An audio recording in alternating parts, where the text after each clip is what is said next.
안녕하세요. 심플한 관심 종목 TV입니다. 자, 해당 영상은 이제 어제는 하한가, 그리고 그 다음날은 상한가, 엄청 하루 만에 이제 좀 엄청 바뀌었던, 이게 희노애락이 좀 많았을 것 같기는 해요. 종목 자체가. 그래가지고 그 카나리아 바이오에 대해서 이제 어제 뭐 설명드렸던 부분들이랑 같이 좀 엮어가지고, 자, 그래서 일단 이 종목은 돈이 좀 많이 들어왔던 종목이기도 해요. 여기서 이제 돈, 거래대금이 막 4천억, 5천억씩 좀 계속 터지기도 했고, 뭐 아직까지는 결국엔 안 나오죠. 바이오 스프링에서 6조 계약 논의 체결하러 간다. 근데 이제 그 부분이 뒤에 어떤 식으로 뉴스를 붙일지는 세력 마음입니다. 사실 그거는 이제 회사 측보다는 카나리아 바이오가 진짜로 막 셀트리온이라던가 삼성바이오로직스라던가 이런 좀 탄탄한 바이오 회사면은 그런 계약이 진짜로 뭐 체결이 되든 뭐 좋게 얘기가 나오고 그런 부분에 이제 좀 기대를 할 수 있겠지만, 사실상 카나리아 바이오 아시잖아요. 주식시장에서 이 종목 같은 경우에는 언급을 하는 것만으로도 욕을 하시는 분들이 꽤 많았습니다. 알게 모르게 엄청 많아요. 왜? 이런 종목을 언급을 하는 게 맞냐, 이런 내용들이 진짜 많거든요, 생각보다.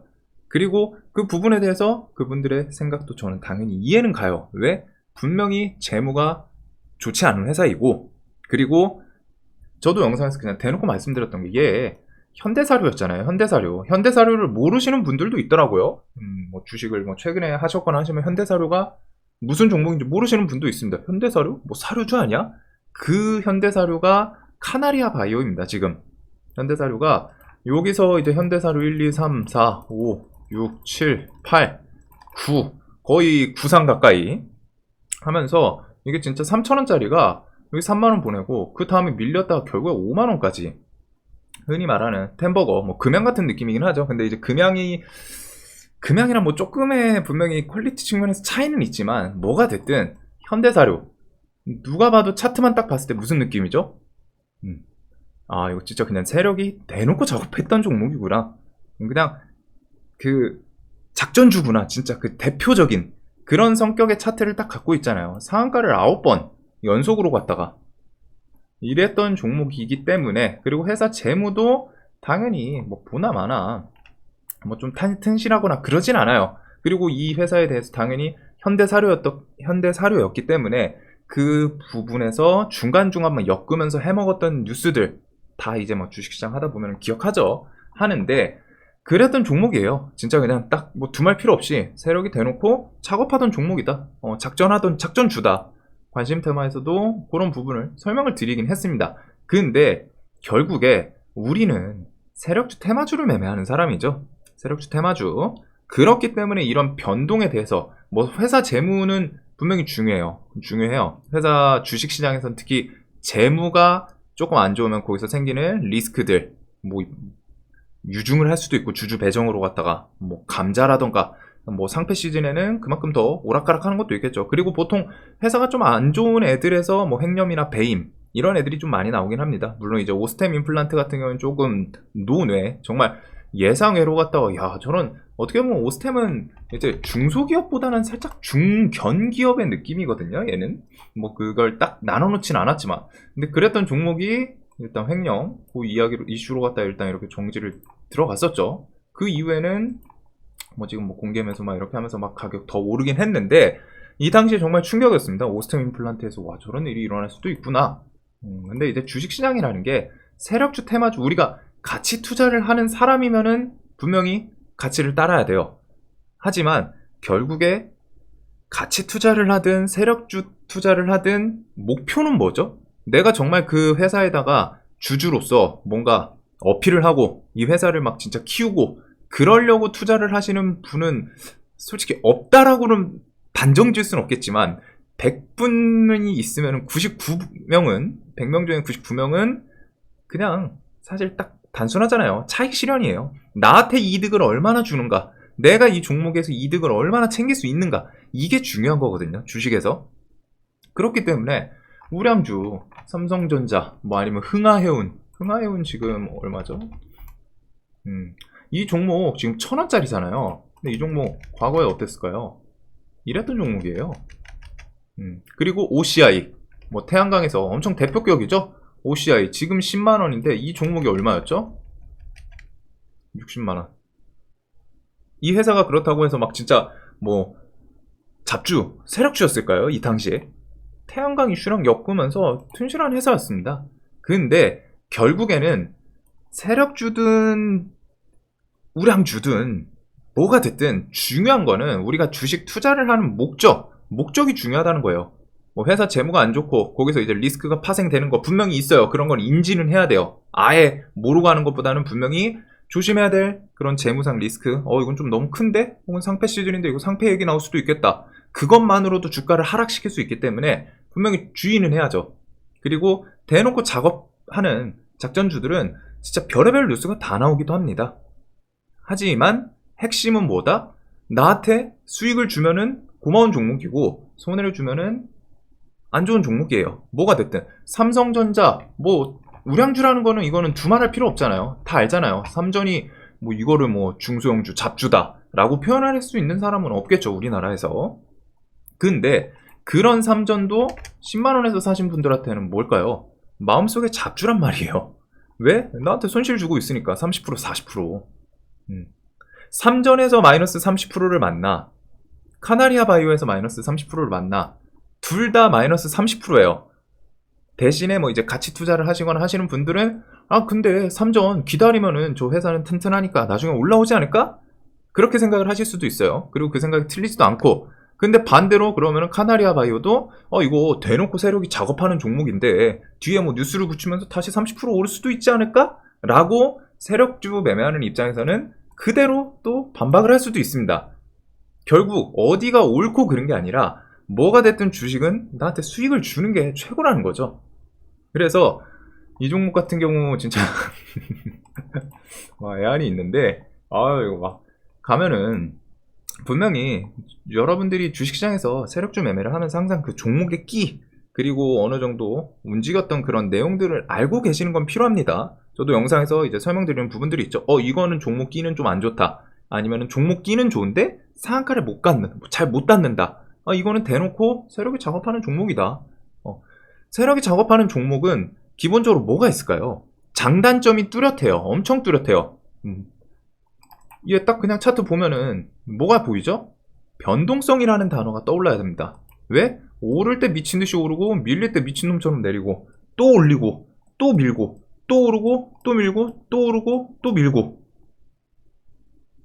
최근에도 하한가 갔는데 오늘 바로 또 상한가 보내고 이런 식의 변동성 세력주 테마주를 매매하면서 가장 사실 매력을 느끼는 부분이 뭐 각자 좀 다를 수는 있어요. 하지만 세력주 테마주 매매를 하면서 보통 평균적으로 갖다가 매력이라고 뽑을 수 있는 건 이 변동성에서 나오는 수익률이겠죠. 수익금.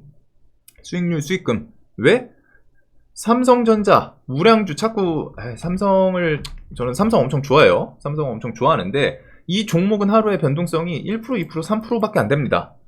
뭐 물론 이제 과거에 뭐 이런 날은 땡겨 올리는 구간이 있기는 하지만 그래도 많이 가도 10% 안 되죠. 왜? 그만큼 등치가 크기 때문이에요. 우량주이기 때문에. 하지만 세력주 매매하는 입장에서는 우량주 잘 안 건드리게 되잖아요. 왜? 저 변동성에 이미 이 우량주에서 맛볼 수 없는 변동성을 세력주에서 맛봐버렸어. 이미 나는 1%, 2%로 만족을 못하는 몸이 돼버렸어. 정신이. 최소한 3%든 5%든 그리고 세력주 매매하면서 가장 매력적인 거 뭐예요? 상한가 가는 거. 점상도 나오잖아요. 뭐 어떤 종목 샀더니 지금 아스타 들고 계시던 분들도 있을 거예요. 아스타 이거 첫날 뉴스 보고서 여기서 상따 했으면은 점상 그 다음에 뭐 시가에서 파신 분들도 있을 거고 나 좀 더 버틸래 했던 분들은 오늘까지 했으면 며칠 만에 3일 4일 만에 100%가 나옵니다. 근데 우량주에서 100%를 뽑아내려면 기간이 평균적으로 이번에 뭐 에코프로 같은 좀 그런 특이 케이스들 빼고 엄청 오래 걸리죠. 연 단위로 투자를 한 경우가 많잖아요. 세력주는 분명히 기본적으로 우량주 대비해서 회사 재무라던가 그리고서 세력주 작업 대놓고서 작전을 하는 거기 때문에 뉴스 하나하나 막 예상 못한 변수들이 많이 생깁니다. 호재도 뜨고 악재도 뜨고 그리고 그거에 대해서 주가가 엄청 크게 반영을 해줘요. 20%든 30%든 당일 막 종목도 움직이는 거 보면 10%, 20%씩 30%씩 막 움직이잖아요. 그리고 세력주를 매매하는 입장에서는 그게 매력이 있으니까 이쪽을 매매를 하게 되는 거거든요. 그래서 카나리아 바이오 같은 경우 이런 것들 뭐 조심해야 된다, 이 말도 맞습니다. 그거는 이제 자신의 기준이에요. 내가 이 종목에 대해서 좀 내가 매매할 그 기준이 내 기준. 결국 중요한 건 주식에서 내 기준이거든요. 내가 세력주, 테마주에서 매매하는 기준 중에 예를 들어서 바이오랑 정치 테마는 리스크 때문에 안 한다, 이런 기준을 갖고 계신 분도 있어요, 실제로. 그리고 그분들은 자신의 기준에 맞춰서 바이오주들 안 쳐다봐, 정치 테마 안 해. 틀린 게 아니죠. 하지만 누군가는 거기서 나 바이오주, 정치주 너무 좋아하는데? 왜? 그쪽 종목들도 변동성이 어마어마하거든요. 정치 테마 같은 거 대선 시즌 가면은 어떻게 돼요? 대선 관련주들 우습게 대선 시즌에 막 200%, 500%, 300%, 400%막 2배, 3배, 4배 이렇게 많이 가거든요. 그 변동성을 이용할 거나 이용할 줄 알거나 내가 그 변동성을 맛볼 수 있는, 아니면 내가 여태까지 내 기준에 대해서 정치 테마랑 뭐 이런 거 했을 때 좋아, 그런 분들은 안 꺼리겠죠. 왜? 나한테 큰 수익을 안겨줄 수 있기 때문에. 그런 종목이.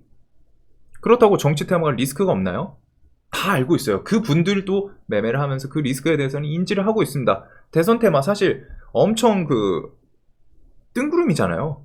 같이 막 학교 동창이었다, 뭐 아니면은 회사 뭐 같이 다녔다, 뭐 아니면 전에 있던 회사 뭐 이쪽에 뭐 사회이사 혹은 뭐 같은 성씨, 진짜 생각을 해보면은 정말 말도 안 되는 그런 내용들로 주가를 2배, 3배 띄우는 게 정치 테마입니다. 그리고 주식시장에서 어떻게 반응을 하죠? 그거 모르는 사람이 어딨어요. 사실 대선 테마 그렇게 딱 엮이면서 야, 이 회사는 진짜 대통령 될 사람이랑 엮여가지고 이 사람이 대통령 되면 이 회사에다가 막 일감 몰아줘서 시총 막 3배, 4배 매출 나올 거야, 이렇게 생각하는 분이 있을까요? 사실상 없잖아요. 그냥 알면서도 하는 거예요. 왜? 세력주, 테마주니까, 작전주니까 그냥 세력이 그거 이용해가지고 작전하는 거 알고 그거를 그냥 알면서 하는 거예요. 그냥 속는다는 거죠. 속아준다도 아니죠. 그냥 알면서, 그래도 알지만 이거 그냥 진짜 말도 안 되는 허황된 거라는 거 아는데 세력주 주식시장에서 그렇게 움직이거든. 2배, 3배 움직이니까 안 할 이유가 없거든.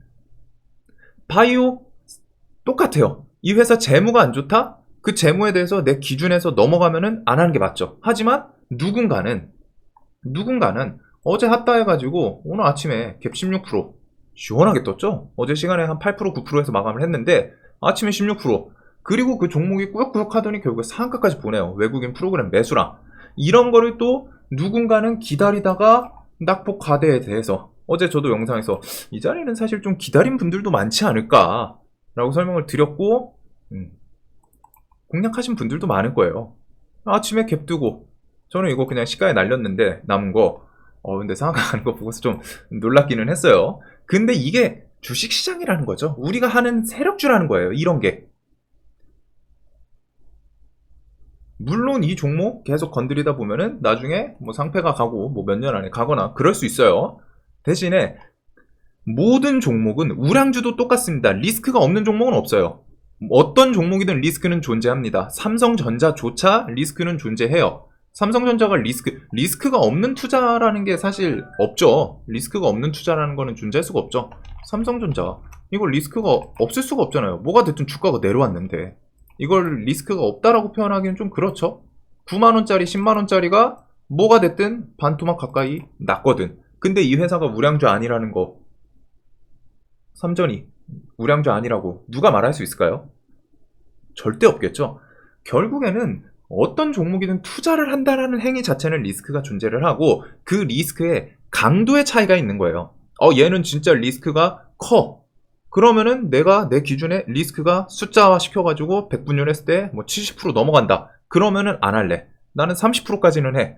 이런 식으로 갖다가 할 수 있는 거죠. 주식시장에서 리스크가 없는 종목이라는 건 존재하지가 않습니다. 삼성전자조차 주가가 밀리는데 그 밑에 다른 종목들, 중소형주들 어떤 회사가 리스크가 없겠어요. 사고서 지수 밀리거나 시황 밀리면은 주가는 같이 밀리고, 그런 리스크는 다 갖고 있거든요. 물론 거기서 좀 더 조심해야 되는 분명히 회사들도 있고, 카나리아 바이오도 대놓고 작업한 회사 맞습니다. 맞는데 너무 그거에 대해서 이제 좀 고정 딱 시키는 거는 좀 뭐 자신의 기준이니까 자신의 기준이 뚜렷하면 상관없어요. 아, 난 진짜 막 회사 안 좋고 막 작전하는 것들 안 좋아해. 근데 사실 그건 좀 말에 이상하죠. 왜? 우리 세력주 테마주 매매하는 입장에서 세력주 테마주 매매하는 입장에서 돈 많이 들어오고 변동성 좋은 회사는 맛있어 보인단 말이에요. 공략을 해야 돼요. 그리고 요 종목 같은 경우에는 하나 좀 설명을 드리자면 어제 영상 보신 분들은 아시겠지만 제가 이거를 일동제약이랑 좀 같이 비교를 했었거든요. 설명을 지나가면서 일동제약 4월 13일이랑 카나리아 바이오 이거 좀 비슷하지 않나 요 언급을 드렸었습니다. 일동제약도 하한가를 갔었죠. 하한가를 갔었고 이 당시에 이제 뭐 임산부한테 사용 못하고 뭐 그런 내용이었어요. 악재가. 그래서 저도 이날 영상에서 이거 근데 임산부한테는 당연히 대부분의 약품들은 함부로 사용하면 안 되는데, 즉 코로나 치료제도 일반 약품 똑같이 생각했을 때 당연히 임산부한테 사용하면 안 되겠죠. 근데 이제 그거를 부각을 시키면서 좀 하한가를 보냈던 그 기억이 있어요. 그래서 이 종목이 그 다음날 회사 측, 일동제약 측에서 우리 뭐 당연한 거고 뭐 임상 뭐 들어가고 뭐 뒤에 좀 커버해주는 뉴스가 나왔죠. 그러면서 다음날 주가를 끌어올렸고, 저도 카나리아 바이오를 일동제약 느낌처럼 이거 하한가를 갔는데, 사실상 이제 카나리아 바이오 M이 뭐 이제 그 의견 그 내용 때문에 좀 하한가를 가긴 했는데 얘가 결국엔 하한가를 풀었다. 그리고 카나리아 바이오 이거 그런 느낌으로 갔다가 회사 측에서 또 뭐 발표하고 하면은 괜찮게 움직일 수도 있지 않나? 이 설명을 했던 기억이 있거든요, 어제. 그리고 얘가 아침에 이제 눈치 빠르거나 뭐 좀 정보, 뉴스들 많이 보시는 분들은 캐치를 했을 거예요. 홈페이지에 8시 40분에 장전에 이 뉴스가 나왔습니다. 카나리아 바이오엠 2023년, 이게 딱 카나리아 바이오 딱 홈페이지 들어가면은 여기에 이제 이런 식으로 뜨거든요. 3월 21일 현재 회사와 관련한 허위 사실에 대하여. 그래서 내용이 현재 카나리아 바이오엠, 카나리아 바이오 및 연결 회사들은 2022년도 회계 외부 감사는 진행 중에 있다. 물론 이 결과가 좋게 나올지 안 좋게 나올지는 아무도 몰라요. 그리고 안 좋게 나올 가능성도 분명히 있겠죠, 이 회사들이. 그렇기는 한데 어제 그 악재에 대해서는 어제 카나리아 바이오엠이 이 회계에서 뭐 좀 의견이 안 좋게 나왔다, 그 내용으로 한가를 갔는데 이 회사 측에서 장 전에 우리 아직 진행 중이다, 카나리아 바이오엠이랑 카나리오 및 이렇게 연결회사들 진행 중이다, 즉 그 결과는 이제 아니라는 거죠. 그래서 회사는 감사, 외부 감사 결과 나오면은 즉시 공시 통해서 하겠다. 그리고 올해 고부마 이거는 그냥 뭐 문제 없이 진행되고 있다. 이런 내용을 바로 붙여줬어요. 그리고 이거 힘 플러스 외국인 프로그램 매수 되니까 아침에 갭이 더 많이 뜨고 거기서 좀 밀렸다가 다시 끌어올리면서 결국엔 상한가까지 보내는, 어제 하한가가 좀 강하기는 했죠. 그리고 누군가는 이 변동성을 이용해서 또 즐겁게 매매를 하신 분도 있을 겁니다. 우리는 어차피 세력주를 매매하는 사람들이고, 세력주 매매에서는 그냥 단순 비교를 하면은 뭐 그날 상한가 가는 종목이 있잖아요. 상한가를 가더라도 어떤 종목이 뭐 얘처럼 상한가를 갔어요. 상한가를 갔으면 그 종목을 매매한 사람은 100명이 다 수익일까요?